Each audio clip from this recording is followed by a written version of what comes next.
ನಿಮ್ಮ ಈಶ್ವರನ ಹೂದೋಟಕ್ಕೆ ಹೋಗುವ ಮನಸ್ಸಾಗಿದೆ.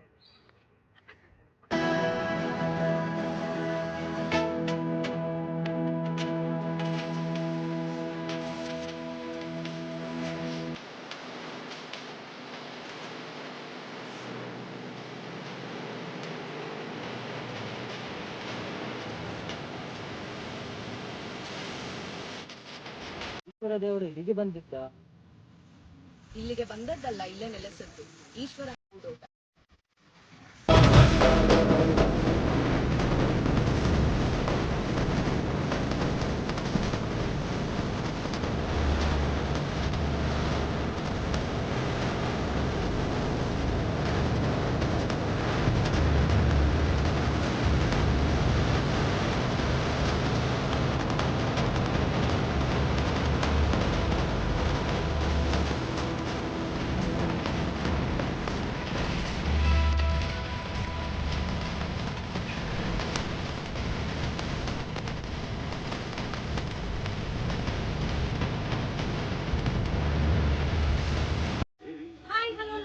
ಫ್ರೆಂಡ್ಸ್, ನಾನು ನಿಮ್ಮ ಪ್ರೀತಿಯ ರಂಜಿತಾ. ನಾವಿಗೊತ್ತಿದ್ದೀವಿ ಸಿದ್ದೇಶ್ವರ ಸ್ವಾಮಿ ದೇವಸ್ಥಾನ.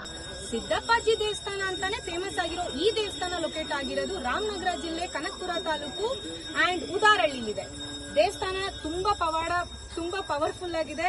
ದಯವಿಟ್ಟು ಒಮ್ಮೆ ರಾಮನಗರದ ಸೈಡ್ ಬಂದವರೆಲ್ಲ ವಿಸಿಟ್ ಮಾಡಿ. Have a look. ನಮಸ್ಕಾರ ಅಂಕಲ್. ಸೊ ಈ ದೇವಸ್ಥಾನ ಎಷ್ಟು ವರ್ಷದಿಂದ ಇದೆ? ದೇವಸ್ಥಾನದ ಪವಾಡ ಏನು ತಿಳಿಸ್ಕೊಡ್ಬೋದಾ? ಇದು 600-700 ವರ್ಷದ್ದು ಸರ್ ಇತಿಹಾಸ. ಇದು ಪುರಾತನ ಕಾಲದ ದೇವಸ್ಥಾನ. ಇದು ಚಿಕ್ಕದೇ, ಒಂದು ವರ್ಷ ಇದ್ರೆ ಇತ್ತು ಅಷ್ಟೇ. ಆದರೆ ಭಾರಿ ಪವರ್ಫುಲ್ಲು. ಆದರೆ ಒಳಗಡೆ ಒಂದು ಉತ್ತ ಇತ್ತು, ಒಂದು 6 ಅಡಿ ಉತ್ತ ಇತ್ತು. ಅದರೊಳಗೆ ಒಂದು ನಾಗರಾವಿತ್ತು. ಆದರೆ ಕೆಂಪು ಕಣ್ಣು ನಾಗರಾವು. ಕೆಂಪು ಕಣ್ಣು ನಾಗರಾವು ಸ್ವಲ್ಪ ಇದು ಮಾಡೋದು ಭಯ. ಹೀಗೆ ಕೆಲವರೆಲ್ಲ ದನ ಕರ ಮೇಯಿಸ್ತಾ ಇರುವಂಥವ್ರು ಕೆಲವು ಟೈಮ್ ಒಳಗಡೆ ಹೋದ್ರೆ ಕೆಟ್ಟ ಸುದ್ದಿ ಮಾಡೋರು ದೇವಸ್ಥಾನ ಎತ್ಕೊಂಡಂಗೆ ಆಗ್ಬಿಡುತ್ತೆ. ಒಳ್ಳೆ ಗುಣವಾಗಿ ಇದಾಗಿ ಮಾತಾಡಿದ್ರೆ ಆದ್ರೆ ಮಾಂಸ ಮಡ್ಡಿ ತಿನ್ನಬಾರ್ದು. ದೇವಸ್ಥಾನ ಎತ್ಕೊಂಡಂತ ಸೌಂಡ್ ಆಗ್ಬಿಡೋದು. ಕೆಲವು ಟೈಮಲ್ಲಿ ಇಲ್ಲಿ ಜ್ಯೋತಿ ಓಡಾಡುತ್ತೆ. ಈಗ ಮುಂದಿನ ಇವತ್ತು 15 ದಿನಕ್ಕೆ ಬರುತ್ತಲ್ಲ ಅಮಾವಾಸ್ಯೆ, ಆ ಟೈಮಲ್ಲಿ ಕೆಲವು ಟೈಮ್ ಜ್ಯೋತಿ ಓಡಾಡುತ್ತೆ. ಯಾವ ಅಮಾವಾಸ್ಯೆ ಅದು? ಅದು ಜನವರಿಲಿ ಜಾಸ್ತಿ ಅದು ಓಡಾಡುದು. ಸಂಕ್ರಾಂತಿ ಟೈಮಲ್ಲಿ. ಸಂಕ್ರಾಂತಿ ಟೈಮಲ್ಲಿ ಕೆಲವು ಜನ ಹಿಡ್ಕೋಕ್ ಹೋಗಿದಾರೆ, ಅದನ್ನ ಸಿಗಲ್ಲ. ನಾನು ಕೂಡ ಹೋದ ವರ್ಷ ಸಂಕ್ರಾಂತಿ ಒಳಗೆ ಈ ಅಪ್ಪನ್ನ ಕಟ್ಟಾಕೊಂಡು ಇಲ್ಲೇ ಇದ್ದೆ. ನನಗೂ ಕೂಡ JCP ಇರ್ತಾವು ಅಲ್ಲಿ ಅದಿದ್ದೀರಾ ಅಲ್ಲಿ ಎತ್ಕೋತಲ್ಲಿ ಒಂದು ಈನಾರಕ್ಕೆ ಬಂದೆ. ಅಷ್ಟೊತ್ತಿಗೆ ನನಗೆ ರಾತ್ರಿ 8:15 ನಾನು ಒಬ್ಬನೇ ಇದ್ದೆ. ಭಯ ಆಗೋಯ್ತು ನನಗೆ. ರಾತ್ರಿ 8:15 ಒಬ್ಬನೇ ಇದ್ದೆ ಪಕ್ಕದಲ್ಲಿ. ಭಯ ಆಗೋಯ್ತು. ಊರಿಗೆ ಫೋನ್ ಮಾಡಿದೆ, ನೋಡಪ್ಪ ನಾನು ಯಾರು ಒಬ್ಬನೇ ಇದ್ದೀನಿ, ಯಾರೂ ಇಲ್ಲ, ದಯವಿಟ್ಟು ಈ ಥರ ಬರ್ತಾ ಇದೆ ಬನ್ನಿ ಅಂತ.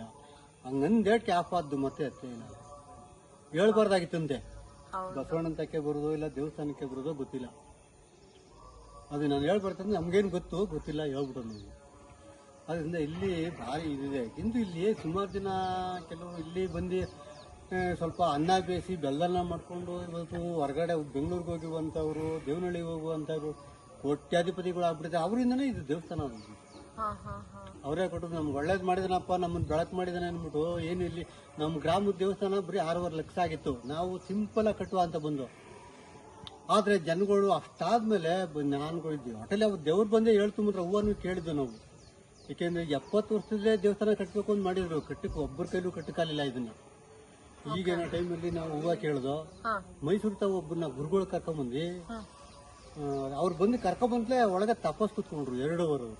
ನಾನಿದ್ದೀನಿ ದೇವಸ್ಥಾನ ತೆರವು ಮಾಡೋನು ನಾನೇ, ಓಪನ್ ಮಾಡೋನು ನಾನೇ, ಅದೇನಾದ್ರು ನೋಡೋಣ ಅಂದ್ಬಿಟ್ಟು ಅವರು ಎಲ್ಲ ಒಟ್ಟು ಸುಮಾರು ಒಂದು 6 ತಿಂಗಳು ಅವರು ತಪ್ಪ ಇದು ಮಾಡಿ ಇಲ್ಲೇ ಕಂಪಲ್ಸರಿ ಇಲ್ಲೇ ಇದ್ಬಿಟ್ಟಿದ್ರು ಅವರು.